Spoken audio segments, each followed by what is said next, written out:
Okay, great. You know, what would be wonderful is to know a little bit about each of you and why you came to the board. Would that be, would you all feel comfortable doing that? And then I'll launch into myself. Okay. I'll just call on you to make it go more smoothly, if that's all right with everybody. Okay, so I'm gonna go with the gentleman who says Southwest Idaho Area Agency.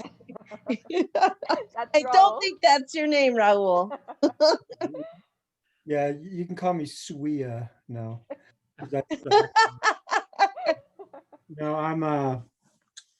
No, Patty came to me with a brochure and sold me on this vision of an intergenerational community. I'm the director of the Area Agency on Aging.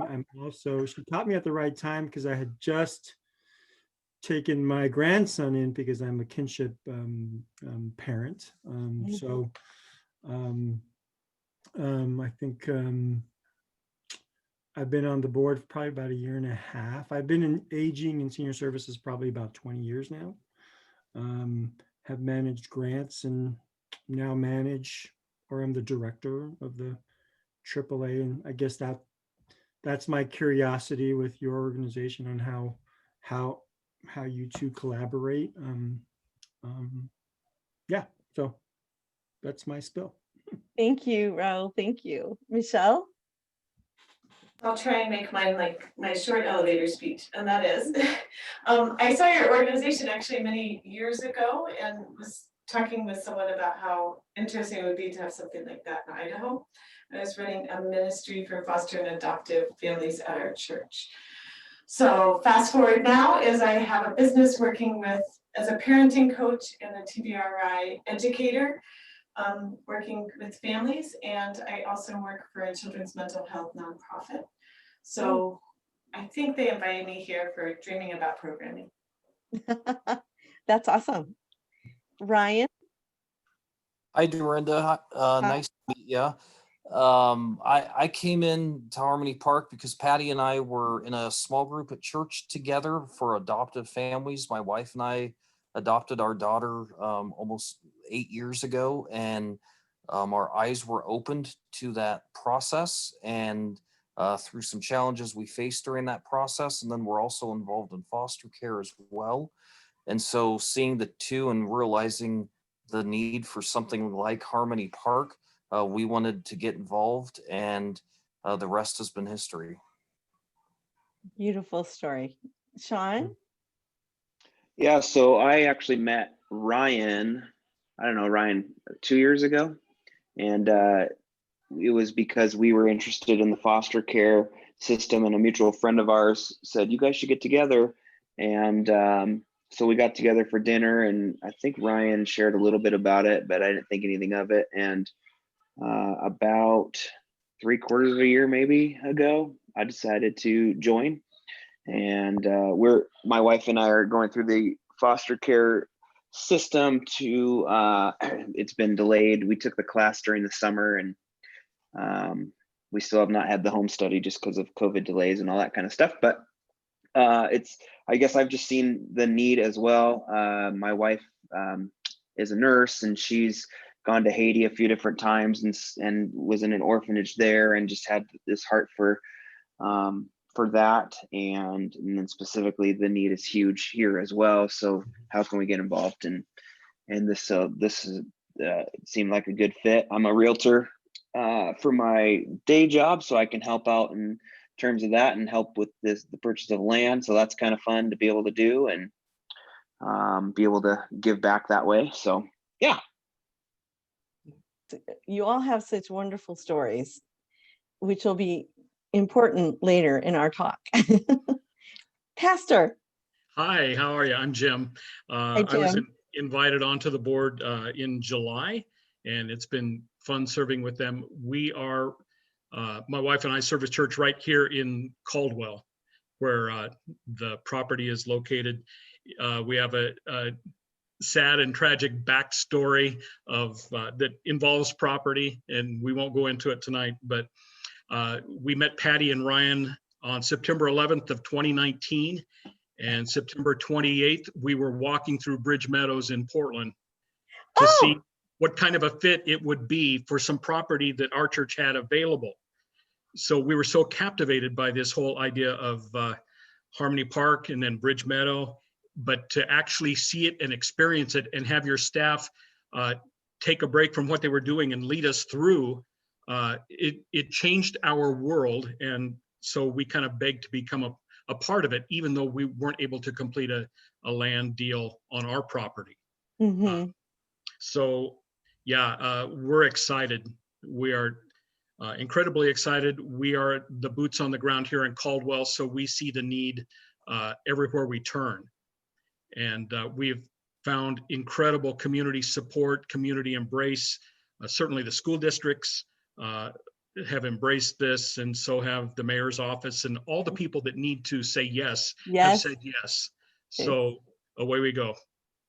Oh, that's awesome. I'm so happy that you were able to come see Bridge Meadows live and in all its Technicolor dream. So that's awesome. It's great. Who do you remember who toured you? Was one of the social workers there. And if you Oh, rattle off some names, I'd pick it out, but maybe Renee or Shelley. it was Shelley. Yeah. Oh, that's wonderful. Our team loves to share Bridge Meadows with and so do our elders and children and parents. So Oh, it's fascinating, fabulous. yeah, some of my favorite moments are touring with the kids. They're Yeah. the best guys. We had a Yeah. great time. Oh, I'm grateful to hear that. I'm so glad. Thank you. And Patty, I think I know your story and everybody else does too. True? True. And I Okay. will just tell you that so Wendy just hopped off. She is going to be moving on, but still supporting Harmony Park. And Laura, who is our grant writer and about a million other things, is the mother to a newborn and can't seem to get that, you know, the Oh. newborn thing. Yeah. So she's a little tired. So she's just not going to be on with us. But yep, that's us. We mamas understand. No worries. No worries. Bet. Well, what I thought we could do today is I thought it might be helpful to just share a little bit of our origin story, because I always appreciate when folks share their origin story with me. So then I go, oh, so that was normal, what's going on for us. Oh, thank you. And so I'd like to start there, and then just talk about how board members are really the best storytellers about the mission, and that and to reassure you that you already have the tools inside you that you need to go raise some money. And we could talk about how the go raising the money thing. And then I've got a slide that just says, here's the things you need to do. But I got a lot of pictures to share with you that are, I hope, inspirational for you. And mostly, you know what I want this to be is a conversation. So I don't have like this strict PowerPoint that I have to get through every slide. No, no, no. If we don't get through but 2 slides, that's fine. I just want to talk with you all and answer questions. And I told Patty, I can come back. This doesn't have to be the only conversation. So don't feel like, oh, I thought I wish I could have asked her that. I'm not going anywhere. So just know that part. So I want to share with you a little bit about myself and my family. I am the 3rd generation of a Polish Catholic family from Chicago. And even though I'm the 3rd generation, I feel like the 2nd generation, and my husband is 2nd generation. And what that means is intergenerational living is in our DNA. We don't know any other way. We always had grandmas around. There was always a grandma in the house. And today I live intergenerationally because my aunt, who is like my mother, lives with me and my husband and our kids.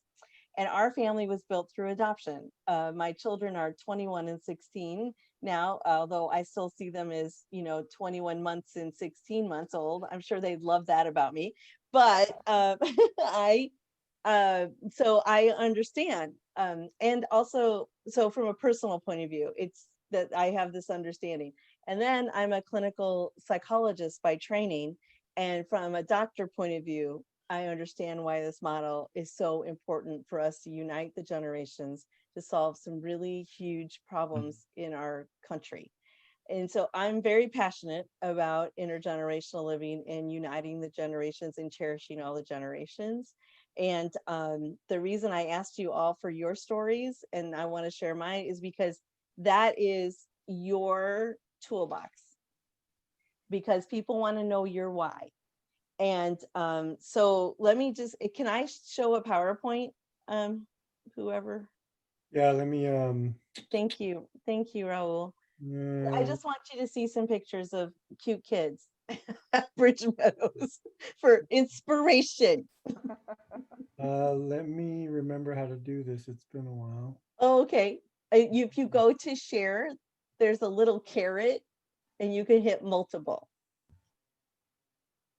I'm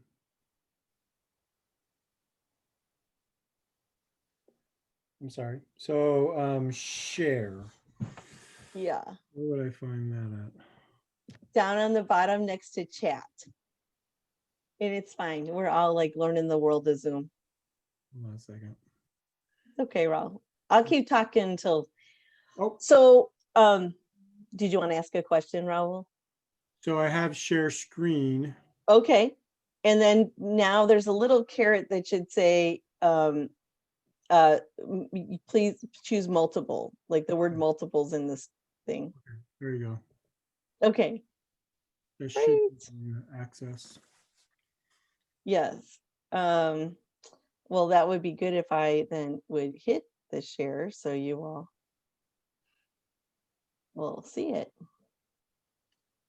Here we go. Oh, I'm new at this too. Okay, well, let's do it the pretty part. This is not the pretty part. This is the, okay, there. Look, you guys are there. Okay, so I am new at the, okay, there we go. So I want you to know that the Bridge Meadows group, we started around a table in somebody's sunroom. And so it wasn't this corporate decision about let's go make affordable housing for a really special purpose.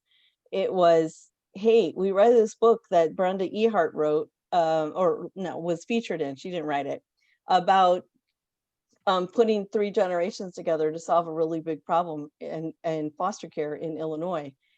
And I became a board member that was 2004 and 5, and I became a board member in 2006. And at the time that I joined the board, I was the only person on the board who'd ever participated in any kind of capital campaign. I didn't lead it. I was a staff member who supported it and told stories so that people would be inspired. And so I just want you all to know that is who was with us. Like that is who our team was. And you have some incredible assets at your fingertips right now. You have, as Pastor said, you have the city loving on you. You've got, Patty told me about a foundation that's very excited about being involved. And those 2 things can take you far. Because when you tell people, well, the mayor and the staff at the city hall are very behind us, to foundations think you're real. When you tell the the government people, we have the private philanthropy who are very excited about us, that makes them happy. And so what I will encourage you all to do is to be very clear about your vision, which I think you are already. You want to make this beautiful community to solve a social issue in your state. So you could say city or state, whatever, or region, whatever words feel safe to you. And you draw out how beautiful it'll be, that there will be children who will have elders. This is 90-something-year-old Juanita at the time. She's now 97. Juanita will not be alone in her apartment. She will be living with meaning and purpose and being hugged on children in the days of non-COVID on a regular basis. So you show the vision, you talk about the vision, And that is enough, that you all telling your story and about why this is so important. That is what fundraising is. It can be very intimidating when somebody says to you, we need you to go raise money. Because it's like, you kind of think, oh my gosh, I don't want to go ask my family for money. What I'm encouraging you to do is to take the word fundraising and replace it with, or fundraiser, and replace it with storyteller. And then I'm also going to encourage you to know, you tell the story wherever you are, because, and what your dream and what your vision is. Because I talked to people in the line at the grocery store, all the way to talking in front of foundation program officers, to in front of City Hall. I just talked about Bridge Meadows all the time, telling about why, and it would just come like, what do you do? Well, I got this dream, and there's this group of people, we have this dream, and we're going to do this. And I would talk in the, as if it was going to happen, not I hope, maybe, I don't know, because that's not going to inspire people. You want to inspire confidence. It's going to happen, and this model makes sense. So it's a smart business model as well as a big heart model. And so you hang on to that. And I will tell you a story about one of our donors was at a Christmas party, and she just sat on an ottoman with another lady and just started talking about Bridge Meadows. They were just having a lovely little snack, probably some wine, and talking about Bridge Meadows. And little did our board member know, but this woman had access to an incredible amount of wealth in a private foundation. And since that day to today, that foundation has invested in Bridge Meadows 5 and 6 figures every year in every community that we've created. So I tell you that story because you just never know who you're talking to. And you may think your friends, like you know everything there is to know about your friends, but you might not. And it could be that they don't have access, but they know people who do. So what I'm going to encourage you to do is just think about fundraising. Don't think of that scary word, because, and I'm saying this, and perhaps I'm projecting, but most of the time in that early stage of life, when board members were brought onto Bridge Meadows, people were like, oh, I'm scared about that. And we brought in somebody to talk to our board members to help them feel more comfortable. And what I loved was the woman said, you're storytellers. You got this. Tell people what your vision is. Tell, this is Bridge Meadows, by the way. This is where Pastor Jim's come. That's the first one. And then why? Here's this cutie patootie. He was a baby.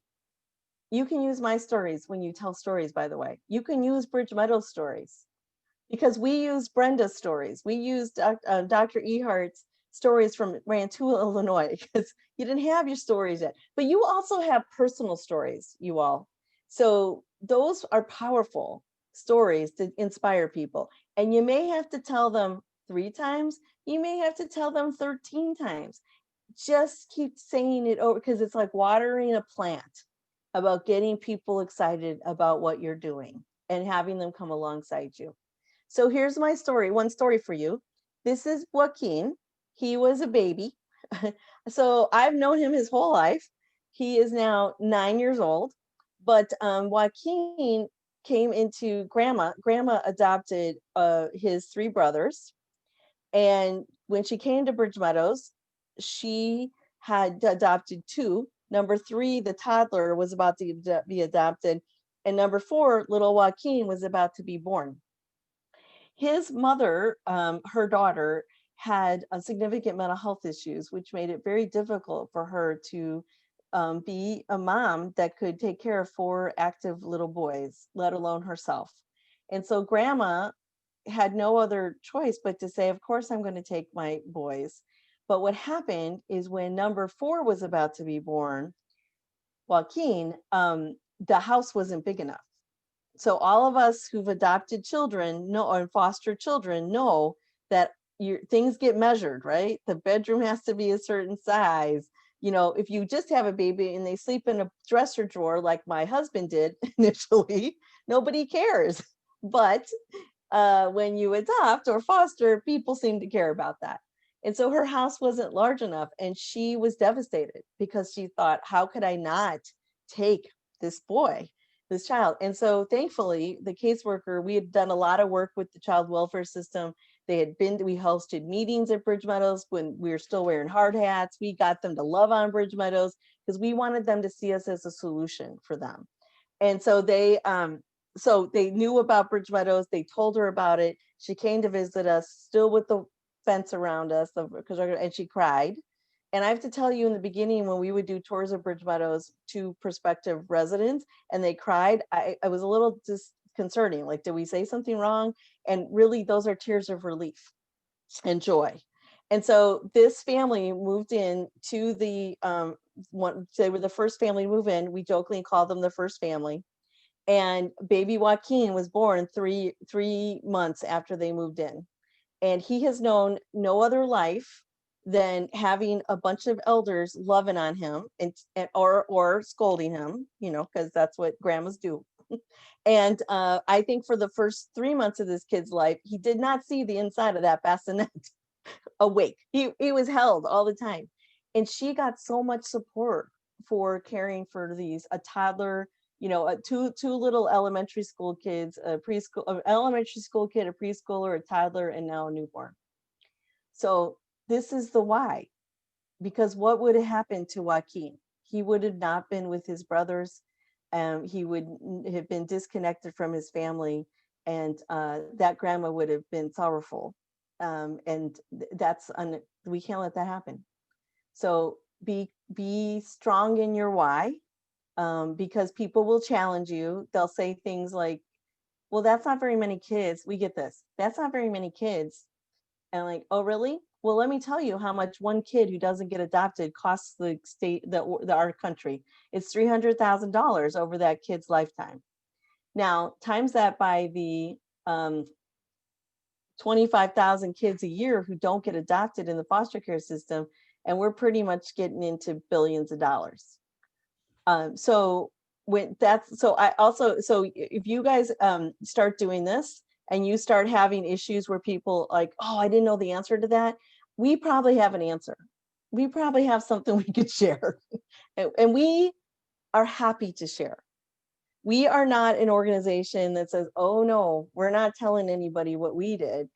Because we believe in abundance, number one, and number two, our dream is that there's intentional intergenerational living for a special purpose happening all over the country. So we want to help that to flourish. So please know that it's fine to ask questions. Okay, so I'll tell you one more story here. So this is Miss Reba, and Miss Reba was in California, and she got a call from her from the caseworker up here. She didn't actually know that there was a caseworker in her grandchildren's lives. Her two granddaughters were living in Portland with her son and their mother, and she talked to them every Sunday, and everything sounded just wonderful. And Miss Reba got a call from the Oregon Department of Human Services, and they said, Miss Reba, we're so sad to tell you this, but your granddaughters are in foster care. Would you like to come get them? She was a single lady living on Social Security in a 1-bedroom apartment. There is only one answer. And the answer was, of course, I will be there. She knew nothing about Portland. She accepted whatever they gave her as far as, helping her get the house set up, the apartment set up, the small stipend she got from the kids and caring for the kids, and moved into an apartment, and then quickly realized this was not going to be the place she wanted to raise the girls. She wouldn't let them go outside.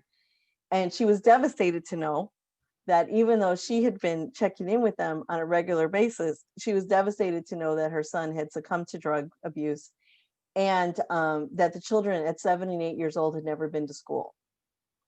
So there was a big road that they had to hoe here. And Miss Reba, then, the caseworker, we had an opening, we reached out to the caseworker, and then she and the girls came to live, and now they're just happy-go-lucky, amazing young ladies, all caught up in school. One has a learning disability, so we were able to get that support for that. And Miss Reba cooks dinner once a week. Well, she did until COVID. Once a week for something we call Happiness Hour. Every Wednesday, everybody shares a meal in our big community room. And Michelle, the reason we did that was a way to create sense of community and connection, because we had to figure out a way to knit these people together. They're all a bunch of strangers, and we're asking them to come and be knitted together. And so what better way than food and a meal and no structure, just get to know, just a little bit of structure, just get to know each other. Well, now Happiness Hour, by the way, it used to be called Happy Hour, and we had a teenager on the stage during one of our events when was asked, what do you like about Bridge Meadows? What's your favorite part? Happy Hour. That had to stop. So it's now called Happiness Hour. We are not providing liquor to the children. So Those are the lessons we need to know beforehand. So thanks for sharing that with us. Oh yeah. So the other thing I'm going to say to you is I went to Brenda. I went and visited Hope Meadows a couple of times, and I said, I want to know all your mistakes because I'm only making mine, not yours and mine. So use that. And so anyway, now Miss Reba makes dinner, and because that's how she wanted to share. We pay for all the food and everything, and she makes the menu. She goes shopping, you know, whatever. And these are two other the kids that live there. So your why is that I want to make sure that these two little boys, they are not siblings. They are very close neighbors who refer to each other as siblings. Their parents, the two moms of these two boys have made a pact that should something happen to either mother, that the other mother will take the children. And so it's, anyway, I just love that. And both of them have very tragic beginnings, life beginnings. And you would never know that by looking at them, because the children settle in much more quickly than the grown-ups do. Juanita says to me, Dorinda, these kids figured it all out before us grown-ups. They have stable housing. They know where their brothers and sisters are. They know who their forever parent is. They know they're not going to change schools. And that in and of itself, that degree of permanency and stability really supports these kids in healing. And I have never seen children heal so quickly. In all of my years of working in mental health, I've never seen children heal so quickly. And they do figure it out. Now, that doesn't mean there aren't hard days. That doesn't mean that we don't go, oh, holy schmoly, we didn't think of that one. Okay, we got to work that out. It doesn't mean that it's all smooth and perfect. We're humans, we're messy. It's not going to be perfect. So please accept that as well. And neither will this fundraising for the program. It'll like the pastor was saying, we had land, then we didn't have land.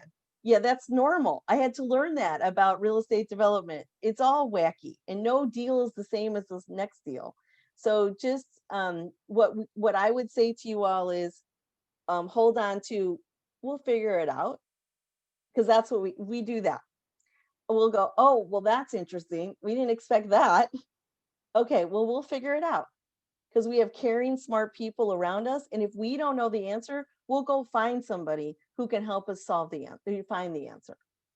So just hold on to that.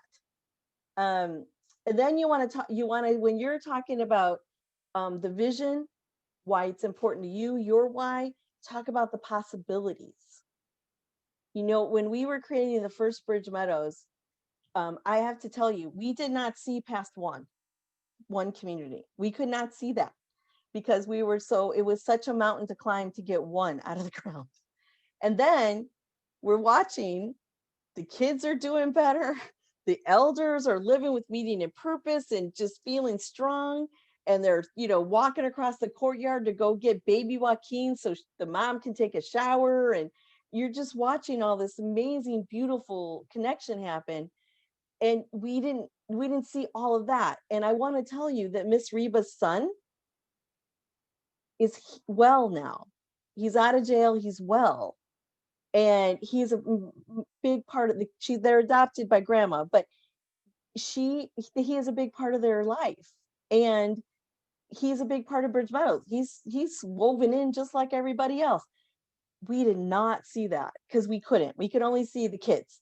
So I just want to tell you all the possibilities that could happen. And the adult children of the elders, oh, they're really grateful to you. Let me tell you, they don't have to worry about their parents living isolated without anything to do all day. They've got parents who are living in a big community who have a reason to get up every single day. And we know from science that when we get up every single day with meaning and purpose, our health is so much better. So talk about what's possible, what could be. You know, I often will use the word imagine. Imagine a community where every kid knew they were loved. Imagine a community where there was a safety net under everybody who lived in it. So when you celebrated the highs, you had a whole crowd of people cheering you on. And when you had a bad moment in your life, you had all these people holding you to say, I'm going to be there. Now, I will tell you, people who don't even get along will come to the aid of somebody, even though they don't like them too much. They'll still come to the aid because the rally cry is we're here for the children. That social purpose is your glue, and it is your center. And it will be the thing that is the rally cry for the community when they're getting snotty with each other and crabby with each other, which will happen. That when you say, but remember, we're here for the kids. Because you know, you might be the two people invited to the birthday party later today. So we got to figure out this little thing you got going on between you.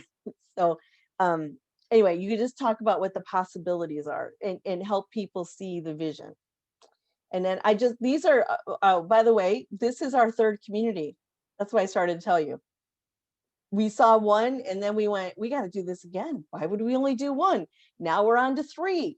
And we're dreaming about 4, 5, and 6 right now. They're on the drawing boards. So I just give that sense of hope and possibility. And right now, our country really needs that sense of hope and possibility and unifying, right?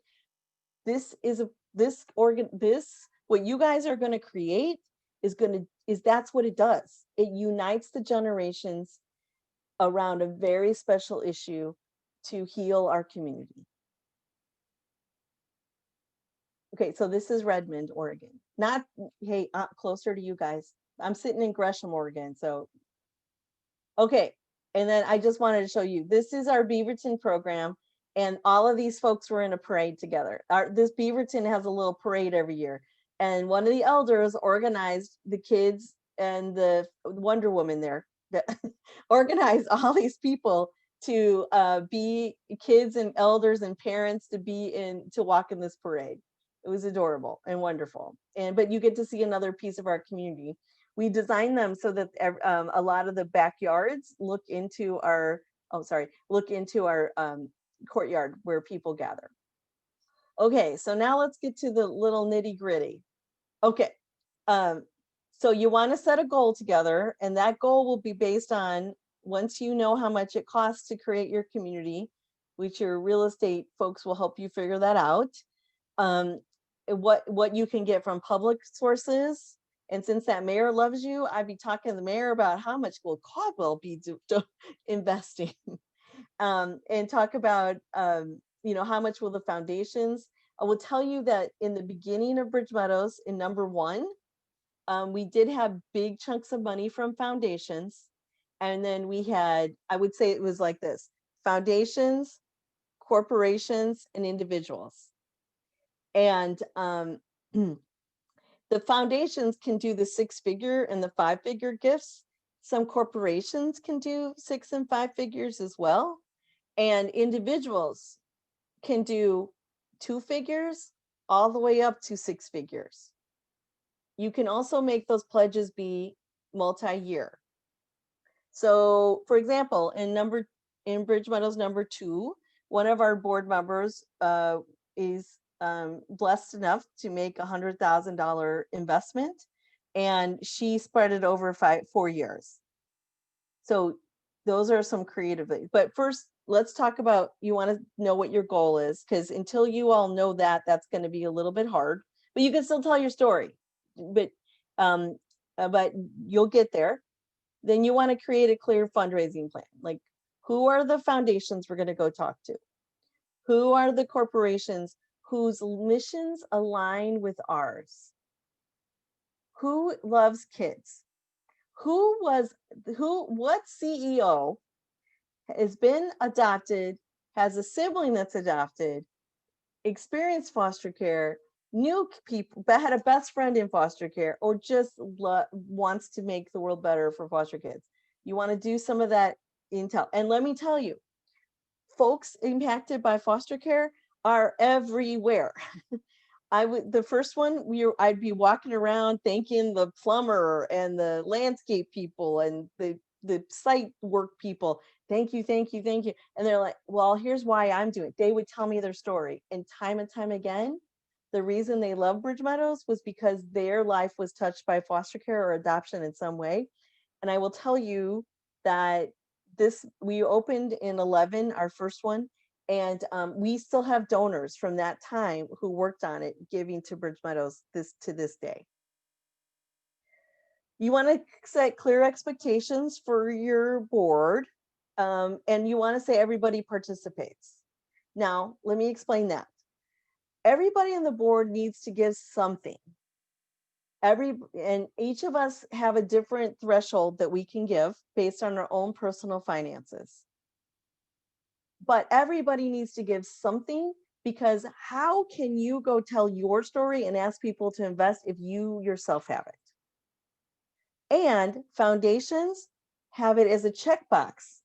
Have all the board members invested in this idea? And you want to say confidently, yes, they have. Now, some folks may be only able to give a 3-figure gift. Some may be 4, or like our board member who's able to give a 6. Now, I tell you, she's one board member who gave a 6. I don't have a bunch of board members who give a 6. I don't want to scare you all. And let me tell you, she didn't give me 6 figures on the first one. It took time. That's the other thing you all have to know. Time and relationship building. As many of you know, time and relationship and telling your story. You're going to feel like, didn't I just tell you that story the last time I saw you? Yeah, you got to keep telling it, because what's interesting is I'll tell the same story over and over again, and people will hear different parts of it. It's about what touched their heart the day I told it. Okay, you're going to want to, everybody on the team here is going to want to have materials.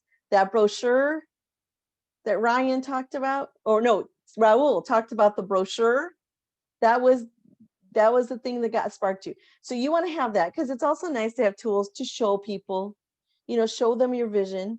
When we raised in our first Bridge Meadows community, we raised $1.3 million in the middle of a recession. So I want to tell you that so that you know it's possible to raise money, even in the middle of chaos. Sometimes it's raising money in the middle of chaos happens because people are like, listen, we got to invest in something the old ways weren't working. We got to find this is innovative. Let's give money to that solution. There's a funny story that at the State Department, they got a $2 million stimulus package for housing. And we were shockingly $2 million short because of the way the economy went. And we asked for all of it. And they gave it to us. I didn't know if they were going to, and I didn't really quite know where the rest of the $2 million was going to come from if they didn't give it to us. But it's a little bit of a Hail Mary pass. And they gave it to us and said, well, we might as well give it to them because they'll either be our biggest success or our biggest disaster. Thanks for that vote of confidence. And all I kept thinking was, the governor appointed you to this seat, and this is what you're talking about. But anyway, so you want to have good material. So basically, I joke that we raised Bridge Meadows, the first one, with a pretty picture. And it got easier to raise money for number 2 and number 3. And I will tell you that these have been more foundations we're using foundation money for number 3. We're not doing a traditional capital campaign. Well, actually, we've never done a traditional capital campaign. We've done fundraising campaigns for our communities. So for Bridge Meadows #1, like I said, it was foundations, corporations, and individuals. For #2, it was foundations, corporations, and individuals. And for #3, it's going to be foundations and some corporations. We're not running an individual campaign, so to speak. People are giving out of their donor advised funds at our community foundation. That's another thing to know about. So anyway, I just tell you that so you can see the trajectory, because once you have a proven model, then people feel safer giving the money to you. And what you guys can do is you can point to us. You can say, look what they did. This is what we want to do here. They've been successful. We can too. They're willing to give us advice on an as needed basis. So you can use us as an example. And then practice your story, practice your vision, practice your why, practice possibility with your kids, people, your dog. I don't, just practice it, because but you all don't really need a lot of practicing, because you did it with me when I asked you, why did you come to this? You all told me your why. So I want you to know you already have a huge piece already nailed down. And then if it seems a little scary to go by yourself, buddy up, go together, go with Patty. And always remember that you are the best and most important ambassadors right now, and that you represent the community. You are holding the community before the community even comes. I used to stand in the middle.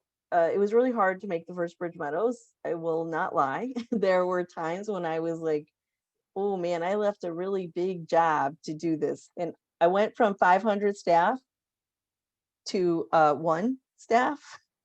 And but I believed so much in this model to heal kids. And so I'd stand in the middle of the property and hear the kids and the parents and the elders. And I just closed my eyes and I'd stand there and I would think about them. And I think that anything that is hard that I'm going through is nothing compared to what those kids are going through right now, and what those elders who are sitting all by themselves worrying what will their rest of their life be. And then that would just kind of give me you can do it, girl, one more day. So I just remember that you are their voices right now, and you are the best ambassadors about the model, about Harmony Park. And then do not forget to celebrate your victories. Just stop, pause, and be excited that you got the grant, you got the mayor's vote, you got whatever it is, celebrate. You got in front of the governor's staff member who cares about human services. You got in, just celebrate, celebrate, and celebrate, because you will need that to fill you up as you go forward. Okay, I'm going to stop talking. And that's Bridge Meadows Beaverton for some inspiration for you guys. So ask me questions.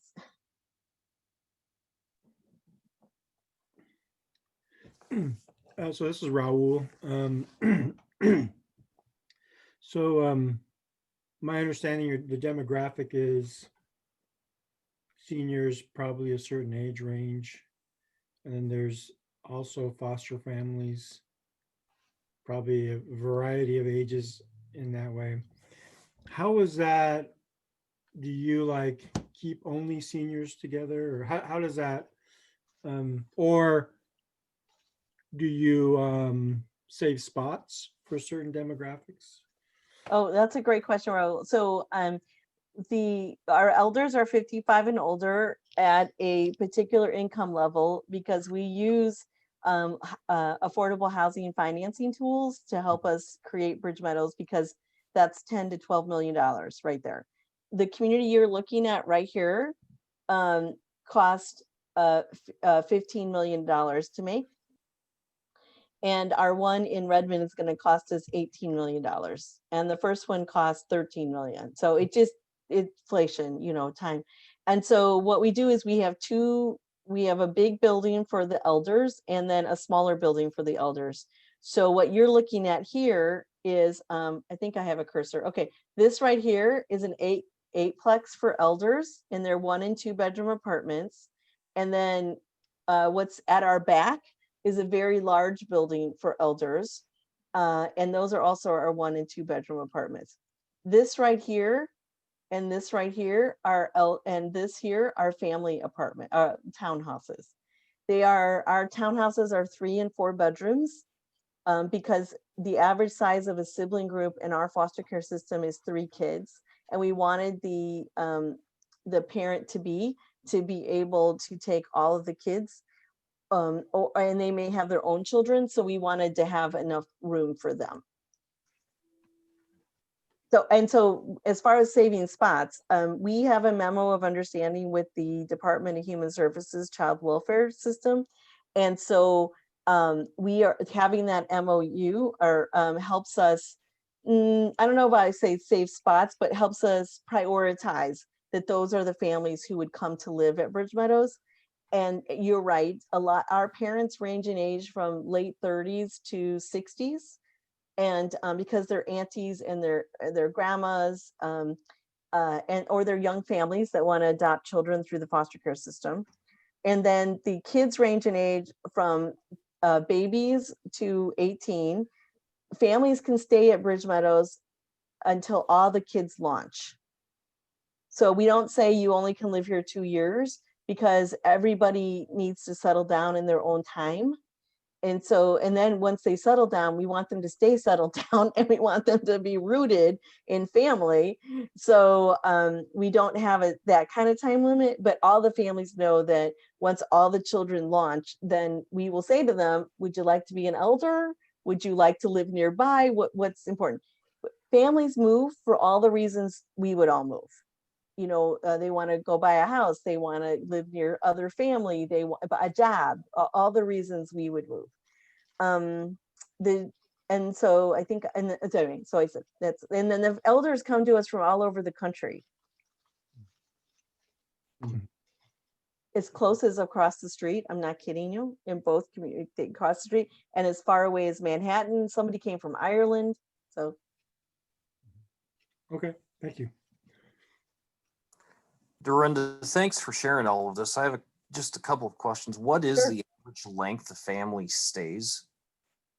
Or is there an average length? So yeah, that's a good question, Ryan. So far the families have been staying, well, let's see, as long as 9 years and as short as 2 years. So it's a great range. Do you have a minimum stay? No, we don't. All the families who, okay, I should say this too. All the families who move into Bridge Meadows know that the expectation is that they are the forever family for the kids. So that means that they're going to adopt or become the legal guardian of the children, because older kids would prefer legal guardianship on average. I mean, you know, there are some kids who want to be adopted, but there are some who don't, because they feel like they're being disloyal to their birth parents. And so, so whatever permanency looks like for these folks, we also have family that the children have high developmental disabilities, very significant. And for that grandma to become an adoptive or legal guardian, she would lose a lot of services. Some problem with the system that someday we'll address. It's terrible. But so she's forever their parent, but she's not chosen adoption or legal guardianship. She's chosen forever foster care, and that's fine. So I got lost in what I was answering you, Ryan. I'm sorry. No, that's fine. The only other question I had was, what about eviction? Do you guys have to evict people? Oh, yeah. Well, that's good. So let me. So we've had some parents who children were paired with an adult, And then they moved into Bridge Meadows, and we were like, oh no, this isn't going to work. This parent is not okay. And we are mandated reporters. And so we work collaboratively with DHS or child welfare, and we'll report. So we've had a situation where a woman was not appropriate with the children, and we saw marks on the children, and so the children were taken away from her, and then she had to move along. And then the children were brought back to the community and eventually got adopted, all the good stuff. And then we've had an uncle who was paired with children, and the family had made decision, the whole family made a decision, this was the guy who got tapped on the shoulder to be the forever parent. Not really, but they didn't want to lose the kids to the system. And he was 24 years old, and he was raising teenagers. Like, no, he's barely a teen. I mean, he is a teenager. What are we doing? And so we helped that situation change. So I want you to know that regarding, we have not had to evict anybody. We encourage people to make other choices. Because you just can imagine the PR situation we would have if it looked like, oh, Bridge Meadows, yeah, they love elders and they kicked me out. You can just imagine that. So if they violate a lease, because everybody signs a lease, this is a rental community. So if you stripped us all down to our bones, we would be a senior housing rental community, independent living. We never talk about ourselves that way, only in legal documents. And so we follow, if somebody violates the lease, then yes, they are asked to leave because they did a lease violation. Now, not that I haven't wanted to evict a couple of elders because they were not friendly, they were awful. We have one right now whose apartment I'm staring at, who, he's not happy there. We are not going to evict him.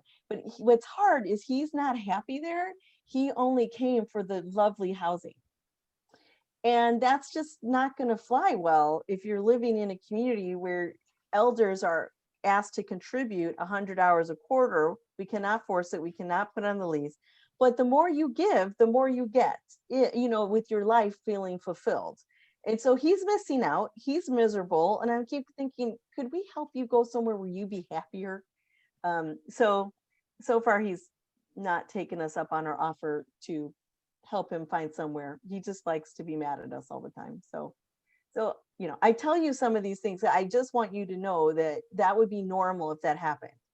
If 15 to 20% of your community is unhappy and 80% is happy, bravo. It took us some time to get comfy with that. I should just tell you. So evictions, Ryan, we just aren't doing that.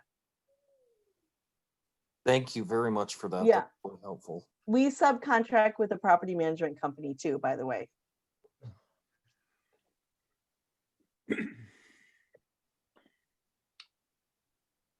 I guess that makes sense if you're doing programming and you don't want the social worker evicting. That makes sense. Right, Ro. Oh, that's true. So I didn't say this. On each of our, we have a therapist on our staff in each of the campuses or in our communities and that person's job is to knit people together, to address crises as they happen. They do group therapy, and they do individual therapy and family therapy.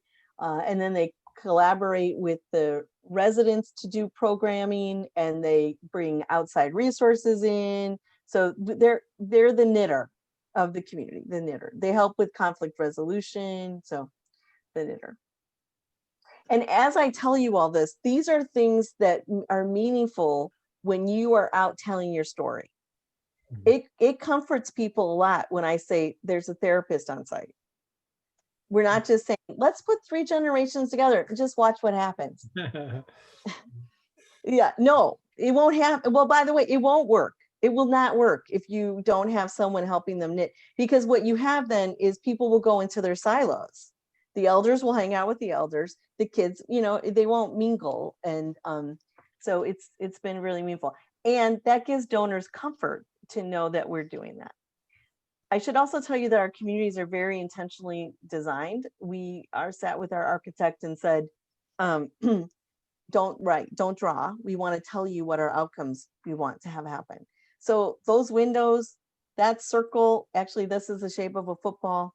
That middle meadow thing there, all of that's the way our sidewalks are. All of that is very intentional to bring people together accidentally and on purpose. Dorinda, this is Jim. Do Sure. you use a management company at all, or do you handle all of the tenant relations in-house? Yeah, we have we do use a property management company, and they handle all the leasing, all of the lease violations, all the signups, all the compliance issues that we have to have because we use affordable housing, public dollars. They handle the maintenance and the landscaping, and it's kind of nice, as Ryan was saying, it's kind of nice to have them do like the like be the bad guys, if you will. And then we're kind of the people who talk things through and support people. And so, but you know, it's a challenge. I will tell you that there's rub points at times. Like when we see an elder doesn't pay rent over and over again, we think about, oh my gosh, what's going on with that elder? Yeah. Because you know they paid, and then not. In typical residential world, you would put a note on their door and say, pay or you're in big trouble. We say, don't you dare do that. You know, we want to treat people with dignity and kindness and get underneath what's going on. That also makes donors very happy to know you do that, because then to me, that's us showing our values of connection, intention, and flourishing, and not, oh, you didn't pay that, out of here, bye. No, that's not who we are. So all of those little things give comfort to donors that they are investing in a well thought out organization and model. Okay, and a You second guys- question. Go ahead, Jim. Sorry. I'm sorry. How were you able to find that property in North Portland? What was on the Oh. property before you got there, and then how were you able to step in to find that? We had a champion at City Hall, Commissioner Dan Saltzman, who retired from the city just recently, is on our board now. And he stuck his neck out for us. And the city had acquired that land from the Portland Public School System. Okay. There was an old school site. And so we had 2 years to show that we could raise the money, make nice with the neighbors. And actually, it was a big long list, and those are the only two I remember. But I used to have it memorized, but now I just remember those two things. And so you really, when Patty told me you had somebody at the city who was a champion for you all, I said, oh my gosh, that's gold. Because because in Beaverton, this is Beaverton, the mayor was like, we are going to have a Bridge Meadows here no matter what. He moved mountains. And things passed and things went through and money showed up. And so it just really helped. So that's how we found it. The Beaverton property, the same thing. We worked with the mayor's office and we found this land. It is a former church parking lot. Across the street is Beaverton Christian Church. And this was their extra parking lot that they didn't need anymore. Okay. Yep. The land in Redmond, Oregon is in the middle of a housing development. The housing developers had to create multifamily housing, and they didn't want to do that. That's not their expertise. And so we were a beautiful solution to them. Got it. Good. Hey, Good, very Dorinda, good. I just want to respect your time. I know Yes. we said originally 7 o'clock. Okay. We are there. Okay. So perhaps can we maybe put some other questions together and email them to Yes, you? sure thing, Patty. Okay, great. I so appreciate your time, and that was so helpful, and I'm sure the rest of the group agrees. Thank you so much. You are Yes, so thanks. welcome. And I think I just want to leave you with, you're going to do this. You got it. You guys are going to do this. You have the passion, you have the stories, you have assets. You have assets that we did not have at the time that we did this. So very few people on the board have the stories you all have. So just start talking, get the buzz going. I mean, you want people to say, I want to sit at that cool kid's lunch table. Yeah. That's how cool we are. That's right. So anyway, Thanks very much. don't hesitate to reach out. And I'm looking forward to coming to groundbreaking. All right. Great. Thank you so much, Dorinda. Take good care. Have Bye-bye. a good evening. Inspiring. Yes, she inspiring. is. So if you guys have had other questions, I was hoping, Michelle, that we'd have a chance to maybe talk a little bit more about programming. But I know she'd be willing to share some more information and perhaps even more of the materials that they have too, that I don't have to take pictures of and try and send them to you. I think that's good. It probably would be just good to brainstorm with her sometimes. Yeah. So if you have some specific questions, go ahead and send them. And everybody, if there was additional. Because Patty, that was great information on the property management. yeah, that That helps a makes- lot. Yeah. Yeah. How big properties are needed? How many How large of, like, how much land, when you guys looked for lands, how much land are you looking for? Like, what kind of sites? Because churches came up in my mind that are in Boise and that are not using any of their, it's dog parks, which is fabulous for dogs. right, right. There's children. Exactly. That is actually, that was definitely something that we talked about and will continue to talk about, because right now we're only on number one, and our vision has always been multiple. And originally, when I was talking to these folks, we were looking for kind of more like 5 acres. But we've learned through Dorinda, 3 to 3.5 is workable, because that's what they've got. That was their first one, and they've got about 10 single family homes and 25, I think, senior living. And so it just kind of depends on how we want to design it. But we don't need as much as I originally thought, which is promising, especially for infill projects.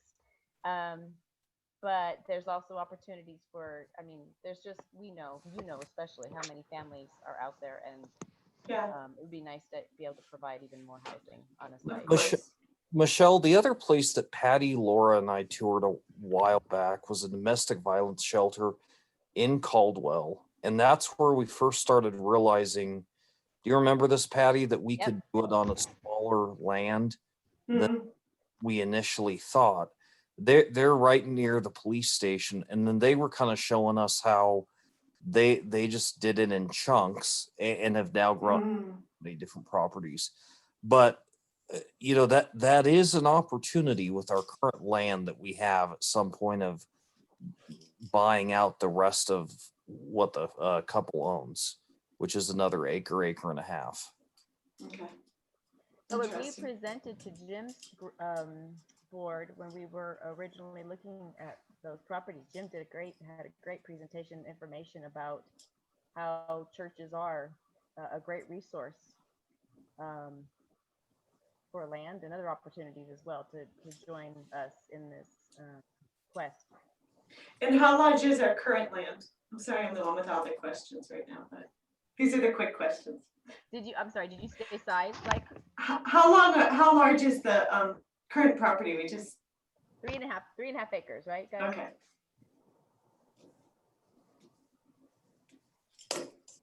Great, I'll get you my questions.